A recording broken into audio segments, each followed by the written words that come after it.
প্রিয় মুসলমান ভাই বোনেরা, আসসালামু আলাইকুম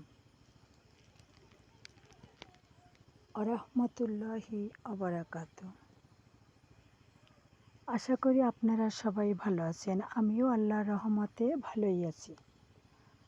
আমি আপনাদের সামনে আজ এমন একটি ভিডিও তুলে ধরব যা সহজ হলেও অনেকেই সঠিকভাবে জানে না বা পালন করে না। ভিডিওটি হচ্ছে অজুর বিবরণ। অজু হচ্ছে নামাজের চাবি। নামাজ হচ্ছে বেহেশতের চাবি।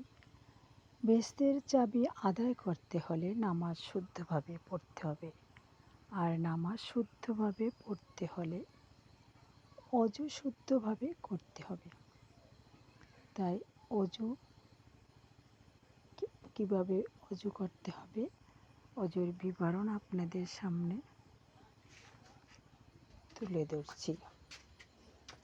অজুর বিবরণ। অজু আমাদের দেহ নানা কারণে নাপাক হতে পারে। এই নাপাকি দুই প্রকার। প্রথম ছোট নাপাকি এবং দ্বিতীয় বড় নাপাকি। স্বপ্নদোষ হলে, স্ত্রী সহবাস করলে, যৌন উত্তেজনা বা কামভাবের সাথে বীর্যপাত হলে, কিংবা স্ত্রীলোকদের হায়েজ নিফাসে রক্তস্রাব চলতে থাকলে শরীর বড় ধরনের নাপাক হয়। একে বলা হয় হদসে আকবর।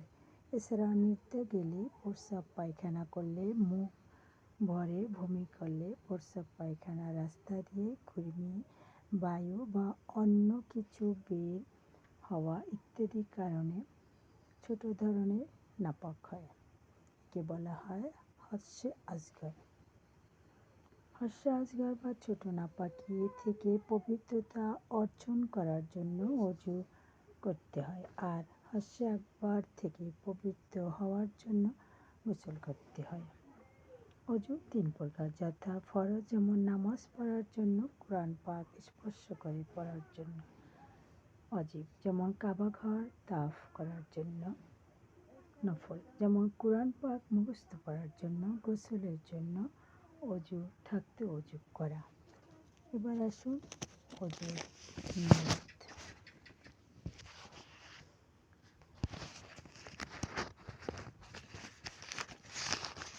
কোনো কিছু করার জন্য ইচ্ছা করার নামই নিয়ত।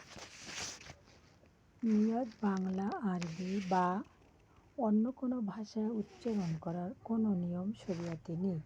এ নিয়ম শুধু অজুর ক্ষেত্রে নয়, তায়াম্মুম, গোসল, নামাজ, রোজা, এক কথায় সকল কাজের জন্যই। তাই অজুর ক্ষেত্রে আমি ছোট নাপাকি থেকে পবিত্রতা অর্জন করার জন্য অজু করছি। মনে মনে এইরূপ ইচ্ছা করলে নিয়ত হয়ে যায়। মনে রাখতে হবে, অজুর ক্ষেত্রে মনে মনে ওইরূপ নিয়ত করার আবশ্যকতা নেই। তবে নিয়ত করা যে উত্তম তা অনিঃসন্দেহ। বিনা ইচ্ছায় বা বিনা নিয়তে অজুর জন্য যে অঙ্গ যতটুকু ধুতে হয় ততটুকু ধুলেই অজু হয়ে যায়। অজুর নিয়ম। প্রথমে কিবলামুখী হয়ে একটু উঁচু জায়গায় বসে নিম্নলিখিত দোয়া পড়বে। বিসমিল্লাহি আলিল আযীম আলহামদুলিল্লাহি